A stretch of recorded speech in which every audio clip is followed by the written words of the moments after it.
Okay, student, after completing the question number second, now we are going to discuss the question number 3. जैसे कि पिछले video में आपने देखा कि हमने क्वेश्चन नंबर सेकंड को डिस्कस किया था लॉन्ग क्वेश्चन आंसर में। आज हम लोग क्वेश्चन नंबर 3 को डिस्कस करेंगे, जिसमें इन्होंने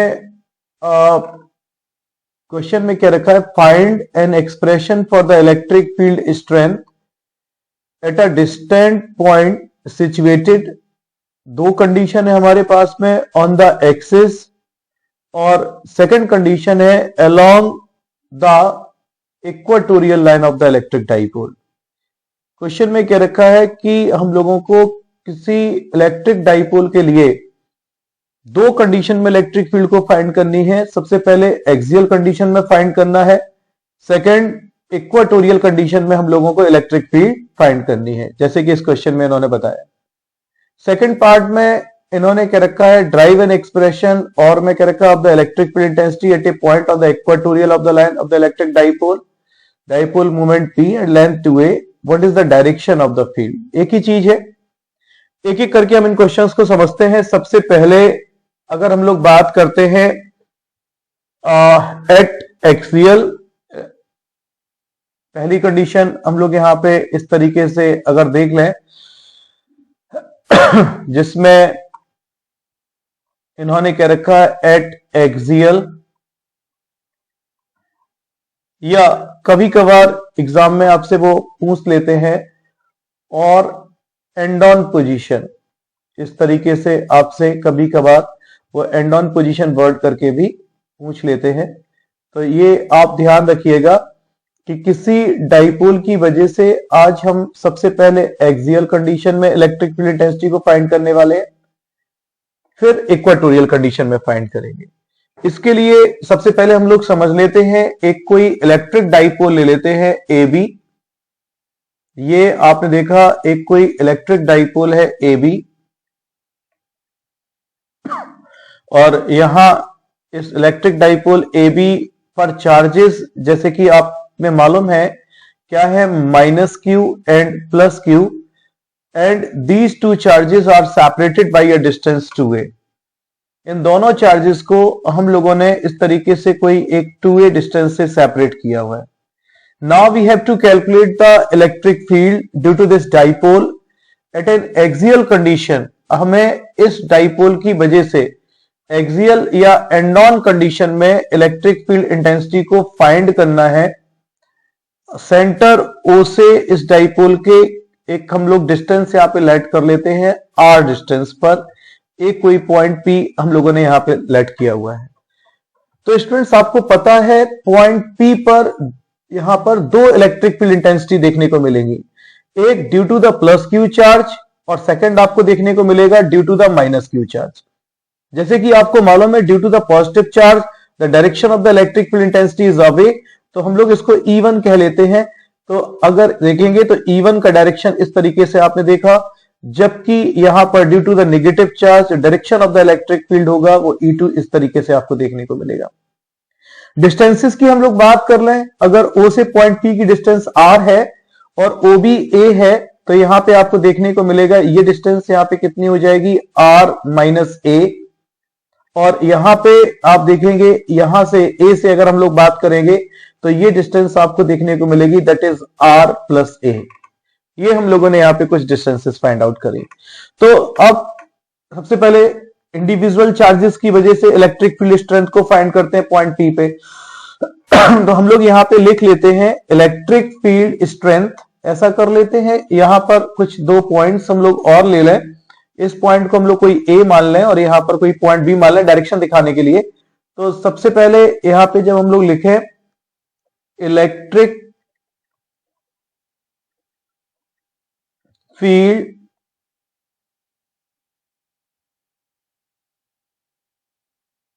एट पॉइंट P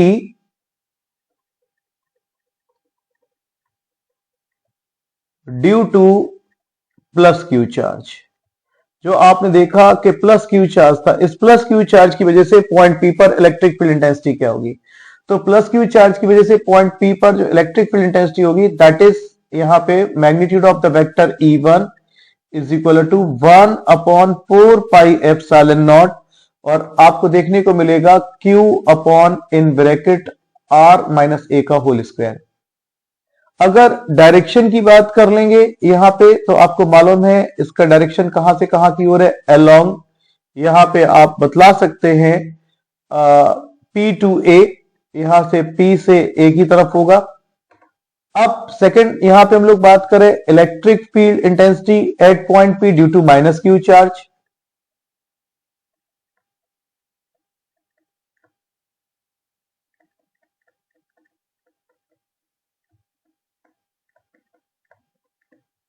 और जब हम लोग यहाँ पे माइनस क्यू चार्ज की वजह से इलेक्ट्रिक फील्ड इंटेंसिटी को फाइंड करेंगे that is E2 is equal to आपको देखने को मिलेगा 1/4 pi epsilon naught Q upon यहां पर कितना हो जाएगा R plus A whole square. Students आपको जैसे कि बहुत अच्छे से यहाँ पे मालूम है कि माइनस क्यू यहाँ पे क्या इंडिकेट कर रहा है, माइनस साइन क्या इंडिकेट कर रहा है, direction of the electric field.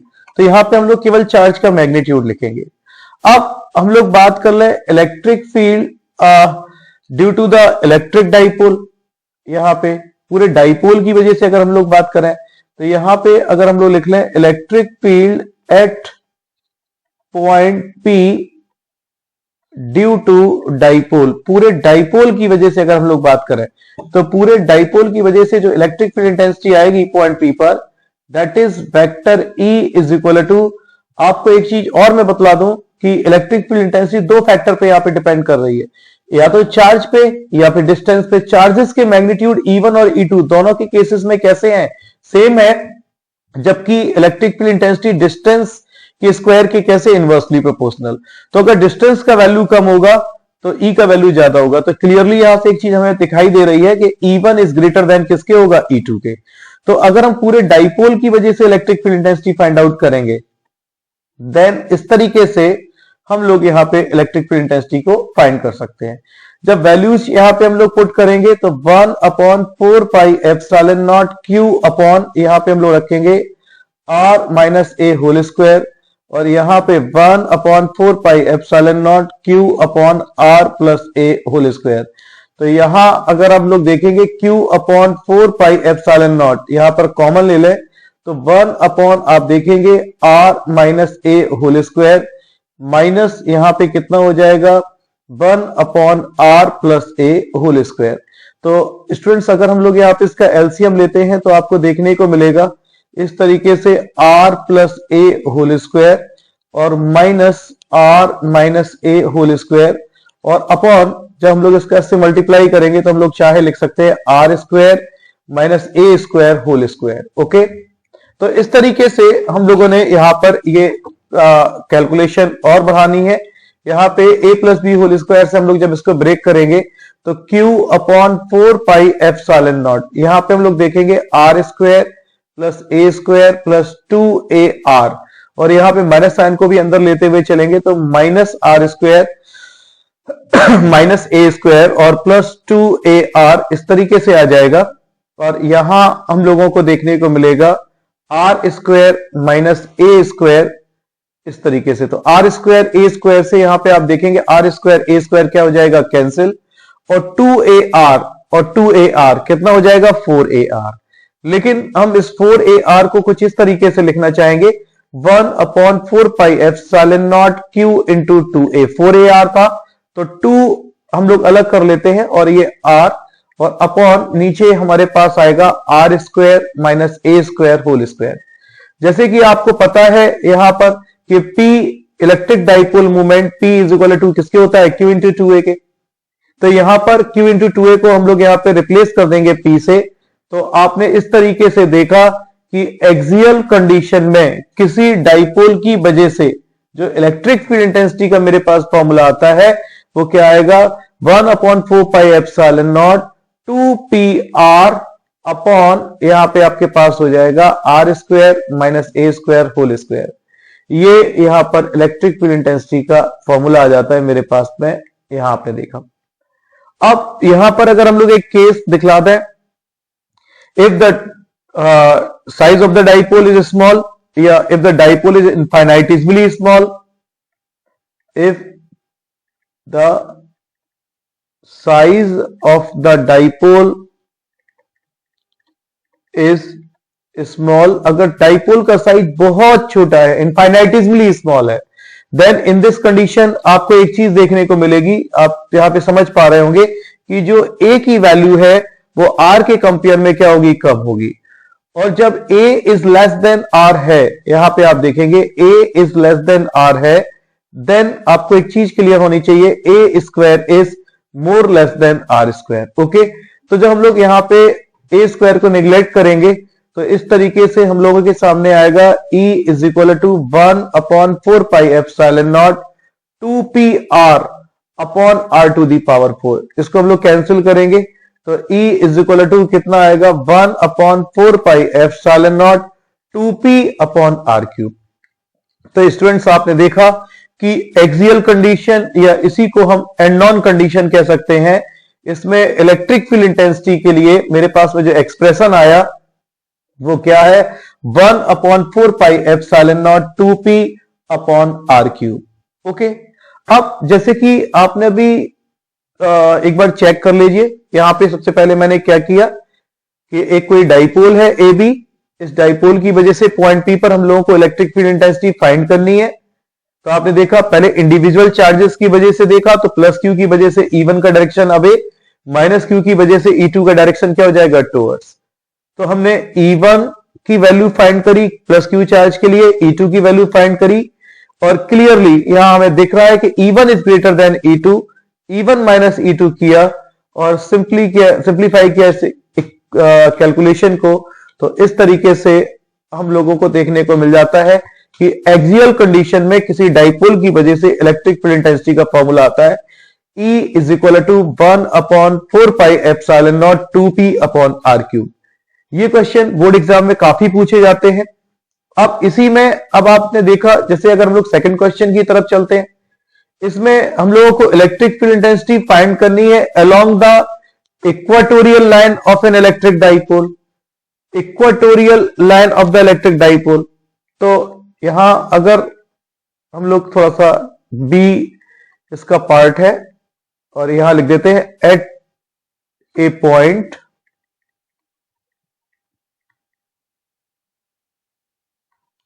Of equatorial line. अगर इक्वाटोरियल लाइन है और उस इक्वाटोरियल लाइन के किसी पॉइंट पर अगर हम लोगों को फाइंड आउट करना है तो कैसे करेंगे, इसके लिए थोड़ा समझिएगा। जैसे अगर हम लोग यहां पे एक डाइपोल ले लें, फिर से हम लोग बात करेंगे कि हम लोगों ने एक कोई डाइपोल लिया,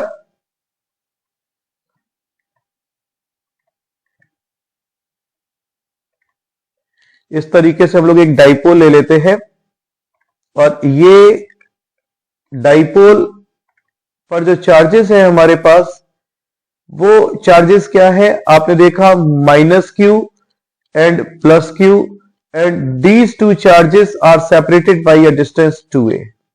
okay, now we have to find the electric field intensity to the equatorial line. Equatorial line का मतलब क्या होता है, right bisector of the dipole.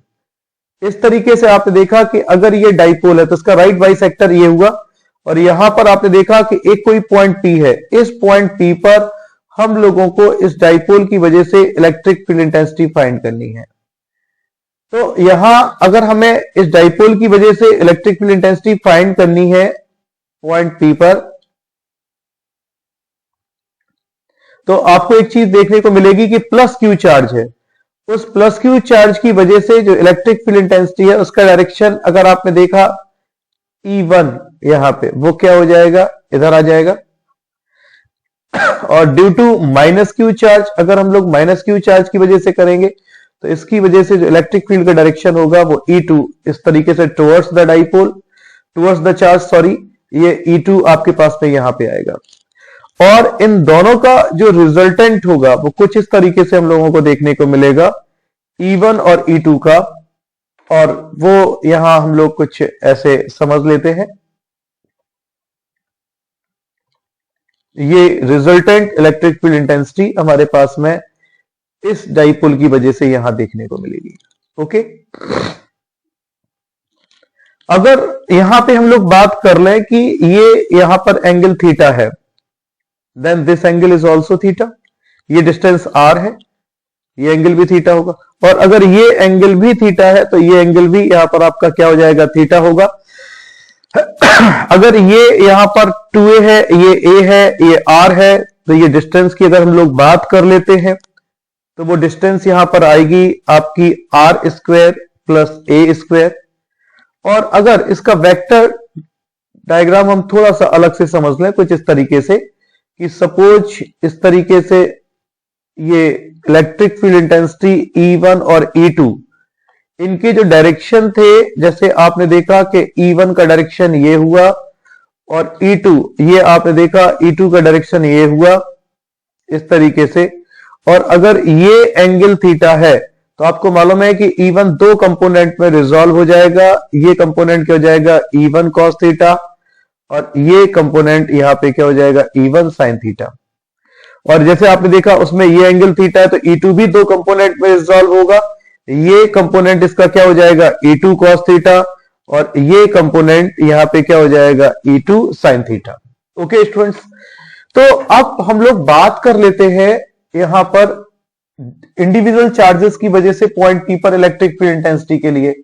तो फिर से वही चीज हम लोग करने वाले हैं, electric field at point P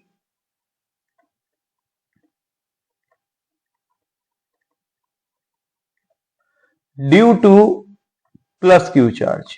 ये जैसे आपने देखा कि प्लस क्यू चार्ज है, इस प्लस क्यू चार्ज की वजह से इलेक्ट्रिक फील्ड इंटेंसिटी के लिए अगर हम लोग फाइंड आउट करेंगे तो magnitude of the vector E1 is equal to 1 upon 4 pi epsilon naught Q upon R square. और R क्या है यहाँ पे, R आपने देखा कि ये BP मेरे पास डिस्टेंस है, इसका स्क्वायर तो अंडर रूट हट जाएगा, तो यहां पे आप देखेंगे R square plus A square. अच्छा, इन पॉइंट्स को बिल्कुल पहले की तरह अगर हम A और B ले लेते हैं तो यहां लिख सकते हैं फ्रॉम P टू A, जो इसका डायरेक्शन होगा। सेकंड पार्ट अगर हम लोग यहां सेकंड के लिए देखते हैं, electric field at point P due to minus Q charge. अगर हम माइनस क्यू चार्ज की वजह से इलेक्ट्रिक फील्ड इंटेंसिटी फाइंड करना चाहें एट पॉइंट P पर, तो magnitude of the vector E2 is equal to 1 upon 4 pi epsilon not.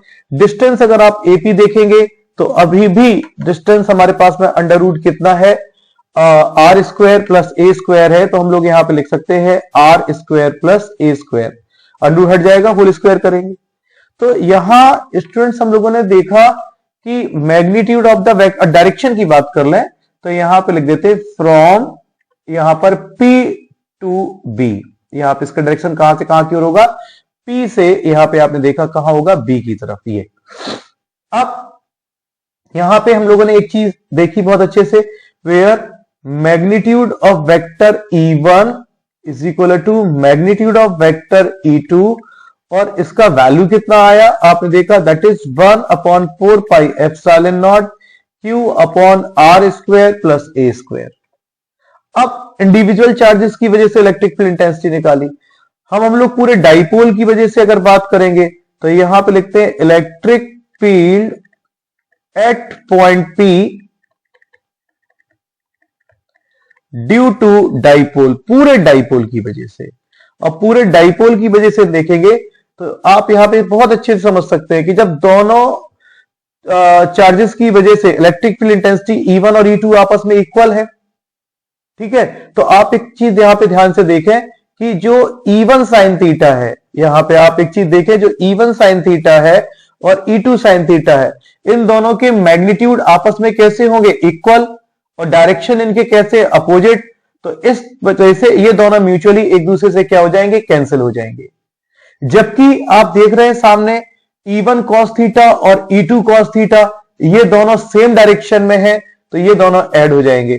तो इस तरीके से अगर हम पूरे डाइपोल की वजह से इलेक्ट्रिक फील्ड इंटेंसिटी फाइंड कर रहे हैं, तो पूरे डाइपोल की वजह से इलेक्ट्रिक फील्ड इंटेंसिटी फाइंड करने के लिए हम लोग अगर यहां लिखते हैं E, इज इक्वल टू, तो यहां आपको देखने को मिलेगा magnitude of vector E is equal to, आपको देखने को मिलेगा E1 cos थीटा और प्लस यहां पे कितना मिलेगा E2 cos थीटा। और आपको जैसे कि मालूम है magnitude of vector E1 is equal to magnitude of vector E2 है, तो हम इसे लिख सकते हैं 2E1 cos थीटा। अब वैल्यू रखते हैं, तो E1 का जैसे कि आपको वैल्यू मालूम है, यहां पर 2 इंटू E1 की value 1/4 pi epsilon naught Q upon R square plus A square. Okay, cos theta की बात करेंगे तो कॉस थीटा आपको मालूम है क्या होता है, बेस अपॉन हाइपोटेनियस। फिगर में आप देख पा रहे होंगे बेस यहां पे क्या है A, और हाइपोटेनियस क्या है under root R square plus A square. तो यहां हम लोग लिख सकते हैं A, और हाइपोटेनियस जैसे under root R square plus A square है, तो रूट की जगह हम लोग यहां पे 1/2 लिख सकते हैं। तो 1/4 पाई एप्सिलॉन नॉट और Q इंटू 2A, जैसे कि आपको मैं पहले भी बतला चुका हूं, that is the electric dipole movement. क्या होता है इलेक्ट्रिक डाइपोल मूवमेंट? कि दोनों चार्जेस में से कोई एक चार्ज और उनके बीच की डिस्टेंस के प्रोडक्ट को हम क्या कहते हैं, इलेक्ट्रिक डाइपोल मूवमेंट। तो यहां पे आप देख पा रहे हैं कि Q इंटू 2A ये काहे का वैल्यू हो जाएगा, P का, और यहां आप देखेंगे जब इसका मल्टीप्लाई कराएंगे तो हम लोगों को देखने को मिलेगा R square plus A square raise to the power 3/2। तो ये आपने स्टूडेंट्स देखा कि इक्वाटोरियल कंडीशन में किसी डाइपोल की वजह से हम लोगों ने इलेक्ट्रिक फील्ड इंटेंसिटी को फाइंड किया। इसमें भी अगर हम लोग यहां पे एक नोट समझ लें, हम लोग लिख देते हैं if the size of the dipole is small, if the size of the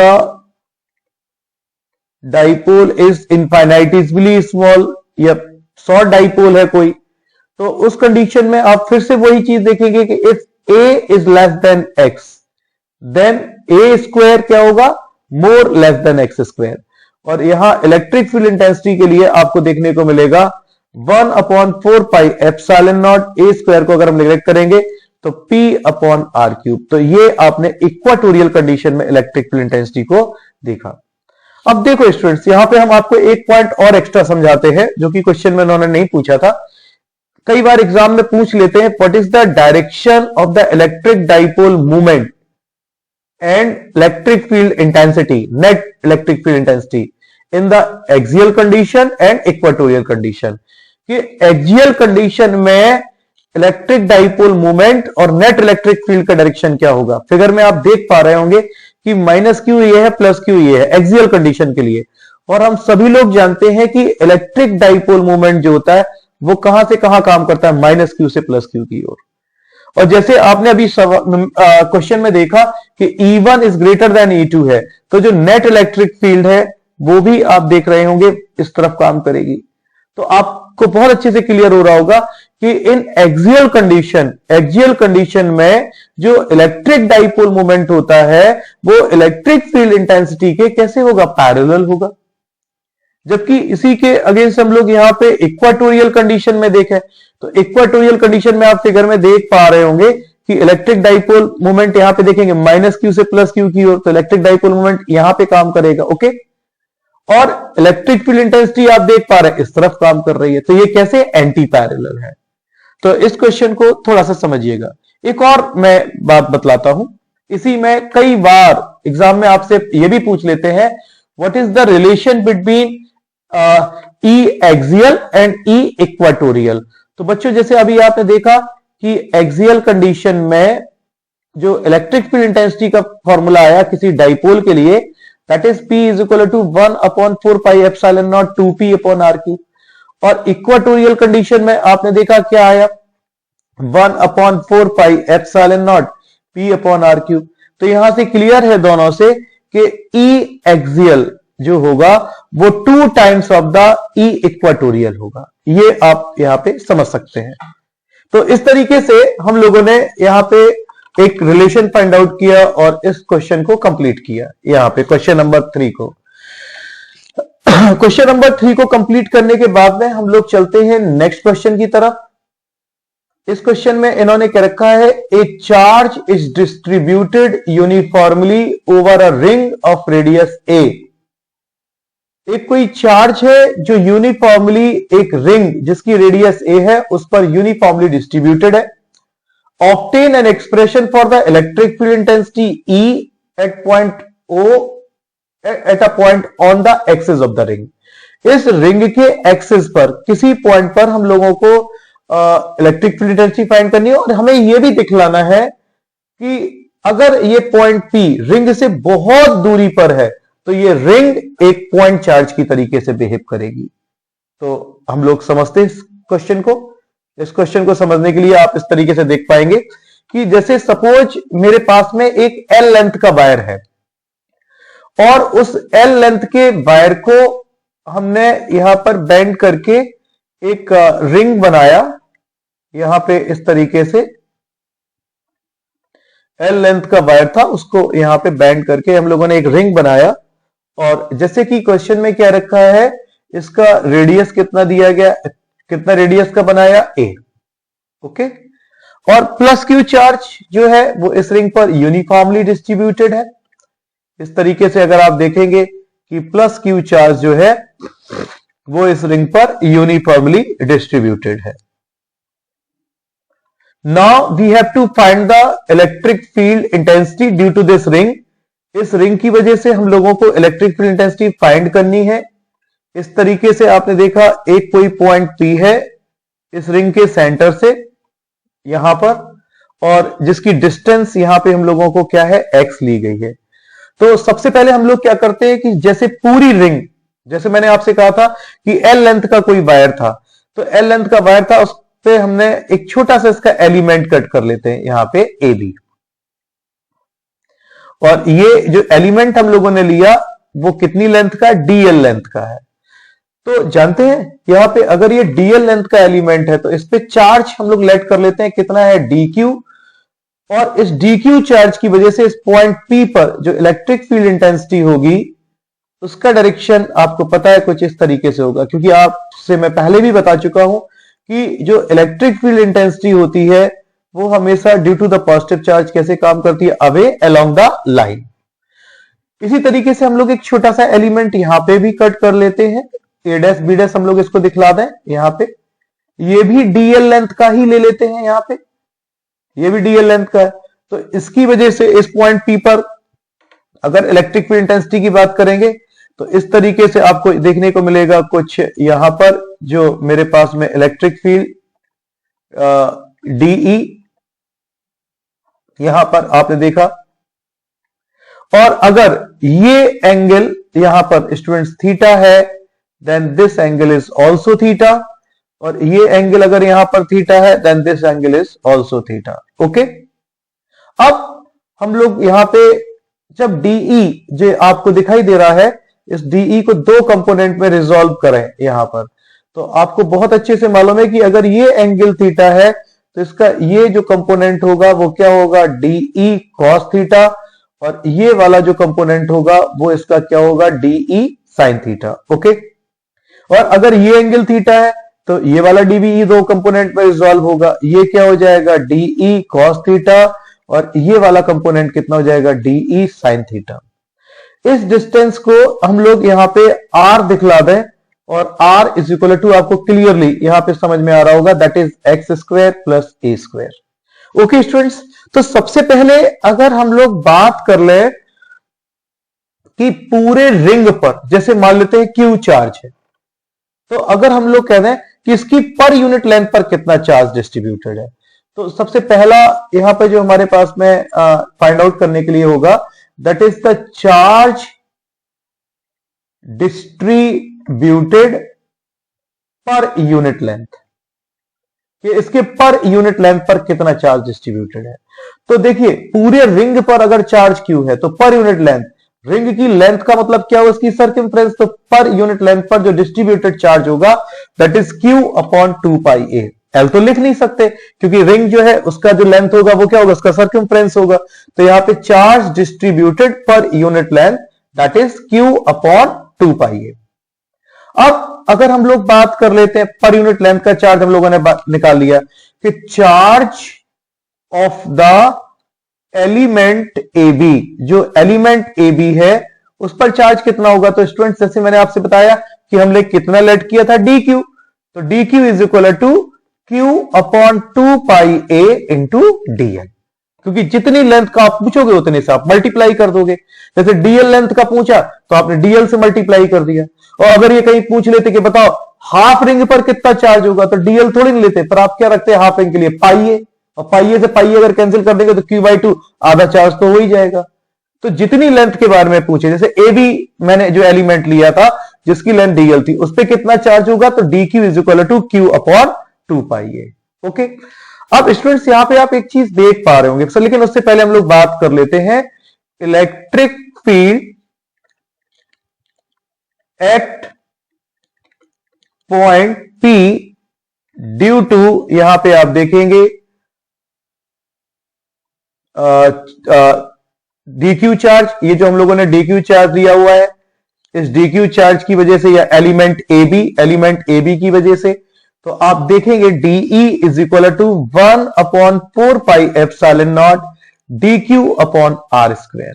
अब हम लोग यहां पे वैल्यू रखते हैं, आर की वैल्यू जैसे दी गई है यहां पे कितना, that is 1 upon 4 pi epsilon not D Q upon under root X square plus A square है, तो अंडर रूट इसका हट जाएगा, तो ये क्या हो जाएगा X square plus A square, तो ये यहां पर क्या हो जाएगा डीई। ओके, यहां जैसे कि आपने देखा कि ये क्लियरली आपको दिख रहा होगा कि DE sine theta equal magnitude के हैं और अपोजिट डायरेक्शन में है, तो ये डीई साइन थीटा कोई भी आप एलिमेंट कट करेंगे रिंग पे वो सारे अपोजिट डायरेक्शन में होंगे, तो ये म्यूचुअली क्या हो जाएंगे, कैंसिल हो जाएंगे।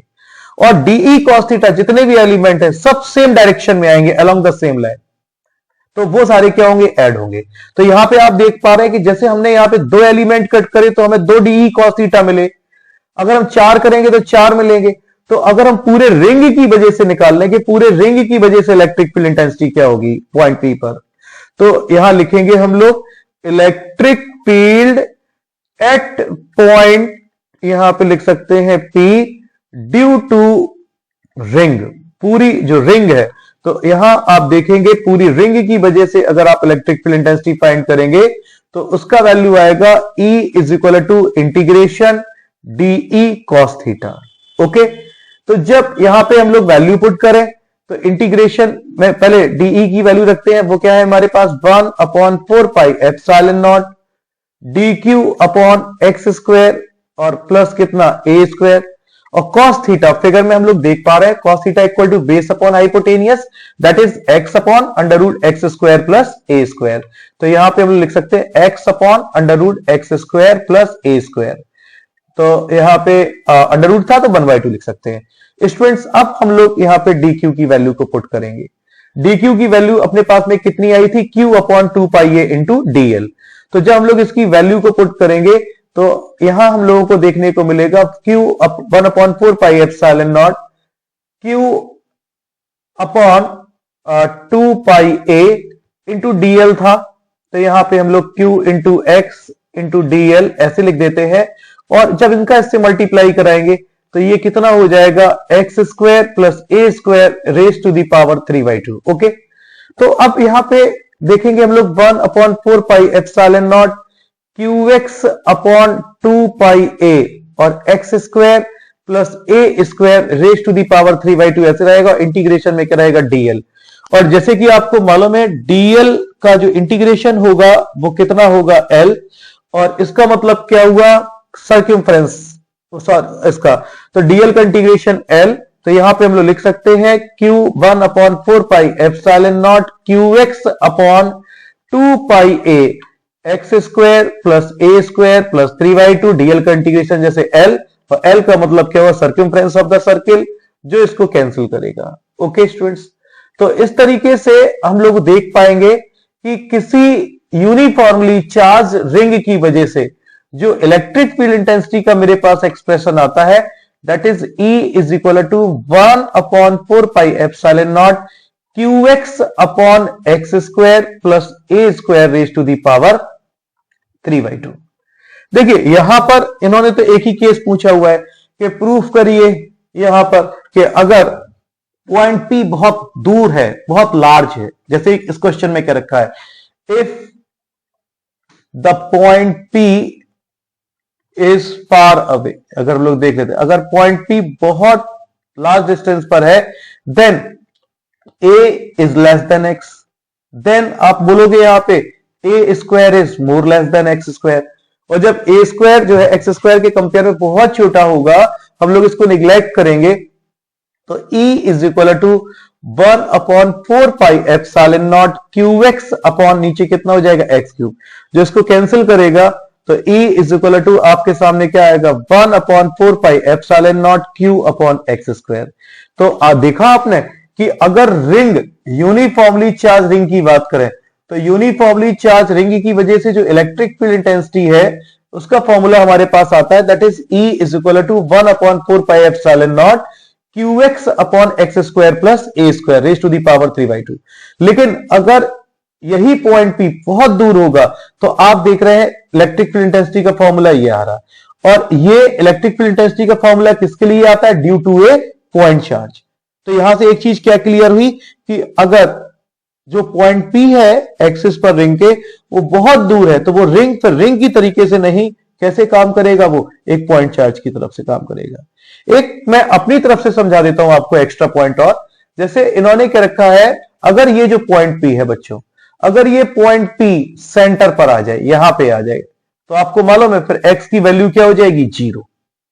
और जब x की वैल्यू 0 हो जाएगी, देखिए यहां पे सेकंड केस में कि अगर point P lies at the centre, यहां पे हम लिख दें if the point P lies at the centre, point P कहां पर है, सेंटर पर है, तो आप यहां पे देखेंगे x इज इक्वल टू 0, और फॉर्मूला आप फाइनली देख पा रहे हैं वो क्या होता है हमारे पास में, E is equal to 1/4 pi epsilon not QX, तो यहां पे ये 0 हो गया, और ये x square plus a square raise to the power 3/2, यानी कि रिंग के सेंटर पर इलेक्ट्रिक फील्ड इंटेंसिटी क्या होगी, 0 होगी।